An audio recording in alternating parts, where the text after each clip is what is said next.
Well, it's personal between me and you, and I'm going to do you some serious harm, you big stiff idiot.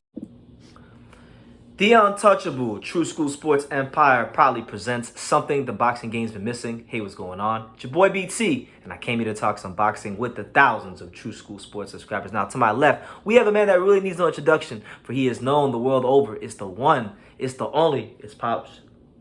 Let's go. Welcome to True School Sports, and for the new year 2022, fire away, BT. Fire away. So listen, a lot of people have been saying, I know when Teofimo Lopez lost to George Cambosos, they said, BT, you switching up on Teo. You this, that, and the third. Listen, we don't switch on nobody. I still love Teofimo Lopez.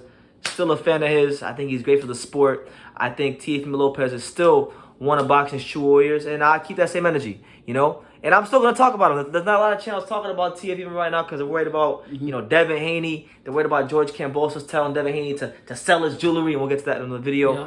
But as far as Teo goes, there is some news that concerns him because there has been some chatter from Bob Arum about his next opponent at 140. There has been some chatter from Eddie Hearn about matching him up with an opponent at 140. So I wanted to kind of talk about that, get that out there, and see what you guys think about it. So Bob Arum stated in a Fight Hub interview recently about his next opponent being potentially Jose Pedraza. Now, we know Jose Pedraza, Pops, he's fighting February the 5th against Jose Ramirez. That's no gimme. Maybe he fights the winner of that fight. But he said, I quote, Teofimo is going up to 140, and Jose Pedraza could be a good opponent for Teofimo Lopez. So, Pops, before I get to the next guy, what do you think about Teofimo Lopez against potentially Jose Pedraza or Jose Ramirez, the winner of that fight? Jose Pedraza or Jose Ramirez? Yeah, because they're fighting. Bob mentioned Jose Pedraza, but they already have a fight scheduled. So the winner of that fight, Pedraza or Ramirez. Okay, I'll be honest with my opinion on that.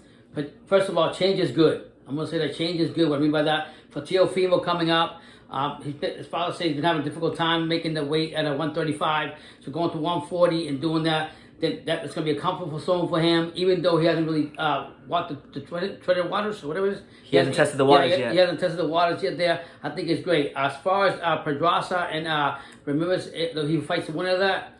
If it goes to Pedraza's side, I'm fucking taking Teofimo. If it goes Ramirez's side, if Ramirez beats Pedraza, I'm going Ramirez. Really? Yeah. You think Ramirez beat? Okay. I like both of them. I just think, first, another thing I want to point out with Teofimo's team, I pray to God that his father humbles and we support him here, that he gets another voice in the team, and I think that will actually turn out better for Teofimo. But yeah, if Ramirez and Pedraza fight, I'm taking Ramirez over Teofimo. I love Teofimo. I think if you don't get another voice, it's going to be a big problem for him too. Big problems? Okay. That's my own opinion. Okay, we'll see, man. Listen, I think Ramirez versus Teo would be a great fight if that can happen next. Fireworks. Straight fireworks, and it'll let us know a lot about who's who in the 140 division. But another guy that was mentioned, and we'll get to the quotes, Eddie Hearn said the following, and I quote, "It's probably time for Teo to move to 140, and I've got just the guy for you." He said, Montana 2 Pretty Love. He just lit up the MGM Grand 1 week after Teofimo Lopez fought Cambosos. So if Teofimo wants to be welcome to 140, Montana is waiting for you, Teo. I'll see you both soon. Now look, I was there when Montana Lopez fought his last fight. He came with the dog and the Mexican sombrero. Right. And I'll tell you this, he got a lot of people's attention at the arena. He got a big reception when he was there. I think he is. You could classify Montana Love as a rising star in the sport. I think one thing that surprised me his last 2 fights is how physically strong he is. Against Baranchek and against the last Mexican guy he fought. I think that'd be a good fight for Teo. A guy that's athletic, a guy that I think has the explosiveness to give Teo some problems. I think that'd be a very entertaining fight. Well, what do you make of Montana Love versus Teo if that was to happen? I'll tell you what. I've seen a different. I've never been. My son will tell you. I've never been a big fan of Montana Love. But I think sometimes when you see a fighter mature as he goes on and becomes more more comfortable in the ring, and got that maturity talk and this and that, I think that will actually be a good fight. I would actually prefer Montana Love or Pedraza fighting for like a warm up fight for Teofimo, and then from there go to Ramirez. I don't think you should jump to fight Ramirez. Or Ramirez and Pedraza is already scheduled. Right. I get that. So that's why. Right. But that's my opinion on that. I'm happy for Montana Love. Shout out to Ohio. He gave my respect. And if he fights Teofimo, welcome to the 140, because here I am. It'd be a good fight, man. And I think, like, those are two guys that they have a way of they have a presence about them that commands a room. You know, Teofimo Lopez, he loves the camera. He was built for the cameras. Right. Montana Love, another guy, loves the cameras. Was built for the camera. So I'm like, that's probably, if you look into like, that's a very marketable fight for 140. It's a southpaw versus orthodox matchup. Two short, stocky guys who are very explosive. I think it could be a good matchup.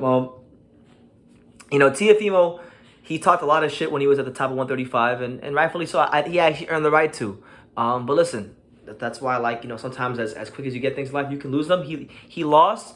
Now he's back to the drawing board, and now we're gonna see how good is Teofimo Lopez. Is Teofimo Lopez just gonna be, as some people would say, a one-hit wonder or a two-hit wonder, or will there be longevity? Will there be sustainability? It all starts with this next fight, and I think all three of these opponents are viable options. Montana Love, Pedraza, Ramirez. Of the three, personally, the one I want to see the most would probably be Love. In order, Love, Ramirez, and Pedraza. That's my priority list. I love be the most, Ramirez be second, and then Pedraza. Is there any particular reason why you chose them that way? I just think the Montana Love Teofimo Lopez build up will be really fun to watch. Okay. Because of the personalities. Right. And they're both explosive guys. They both, I think, have a lot to prove. So I feel like you're gonna get two very desperate fighters in the ring. Energetic. Right. Mm-hmm. Yeah. Ramirez is right there. Ramirez would be a good fight because I think Ramirez has a lot to prove after, you know, losing to Taylor, and he was once a top guy in the division. You know, I'll tell you this: he was talking. Ramirez is not one to talk, but if you remember, he was talking a whole lot of shit about Teofimo. So you know, maybe Ramirez is the one. I don't know. Maybe Ramirez is one because he was talking a lot, which was pretty entertaining because I liked seeing Ramirez talk. Because he's not much of a talker, so seeing him talk was actually pretty entertaining. Adds more to the fire. But at the end of the day, I agree with what you said, BT. But I also will say this: at the end of the day, it's money. What money? How many people you put in the seats? That's what we're gonna look out. And which of those three fighters you do put more people in the seats? Definitely, that's not even close. It's Ramirez. It's not even close. Yeah, it's not even close. Yeah, like if we're talking about money, Ramirez is gonna. I mean, but if they have the fight in California, put it that way. If the fight's anywhere on the West Coast, it's gonna be a huge fight. Ramirez is gonna sell tickets. Right. Tio's a name himself. People are gonna want to see Tio. So yeah, I think the biggest fight of that bunch would be Tio versus Ramirez. But the one with the most energetic and more energy. But for me personally, the one I like to see the most would be Montana Love versus Tio. And I still got to support our Puerto Rican fighters, but I just if he beat Ramirez, he's right there. I know. I know. And I'll tell you this. I don't know. Pedraza, I don't always like Pedraza, but his last couple of fights, the more he's been scaling these weight classes, he's actually been getting better. He's been doing his best boxing at 140 and, you know. So forth, yeah. So I think, you know, the Ramirez fight, these Puerto Rican fighters, man, I don't know what it is, but these modern Puerto Rican fighters, they kind of make me ashamed, honestly, because they've been losing so damn much. But Pedraza, if he could beat Ramirez, I think it'd be a great fight, a big statement. So we'll see what happens. But that's the news. You guys can take it how you want to take it. But Teofimo Lopez is on his way back. You know, let the comeback start. Everyone loves a comeback, so I'm rooting for Tio. You know, is it a comeback or still going to call it a takeover? He's still one of South Florida's very own. Yeah. Still from the Davy Powell, and we're looking forward to seeing what he's doing against either Montana Love or the winner of Pedraza versus Ramirez. Let me know who you guys want to see him fight in the comments down below. You know, make sure you guys definitely go. And I just want to say that if and when Teofimo goes to 140, I just hope that he becomes better prepared to this fight and uses qualities that he has as a boxer, not as a fighter, and going in there crazy like he did in his last fight. I want to see the discipline they used to have before and the hunger also. But I really recommend that Junior, if you listen to me, get yourself another voice, and that'll help you out. Nothing wrong with that. Look, I'm gonna end the video like this. Junior, because I know he subscribed to the channel, he watches. Junior, if you're watching, you've got some. I know. By knowing you and knowing people in South Florida, I know that you know good coaches that you trust. Like I know you know Stacey McKinley. I know you'll have he's in your group chat that I'm in as well. Mm-hmm. You know, I know you Stacey McKinley. You know, Jorge Rubio who was in the camp. There's people out there. They're not gonna take away from you. They're not gonna remove you out the picture. They're just there to add and give new ideas and improve on what you already built a great foundation for in your son Teofimo. So listen. You know, we're rooting for him. We're still supporting him. And I look forward to seeing Teofimo and Junior in the future whenever I do see him. But yeah, let us know who you guys want to see Tio fight next. And yeah, leave your comments down below. Tell a friend to tell a friend. You know, subscribe, all that good stuff. And like I say in every single one of these videos, you can love me or you can hate me, but I'm just a kid from Daniel. And it's a new year. Have no fear and hit that like button. There you go. Thank you for watching another video on True School Sports, the home of boxing. If you made it this far, do me a favor and do yourself a damn favor. Hit that subscribe button and surely you will not be disappointed.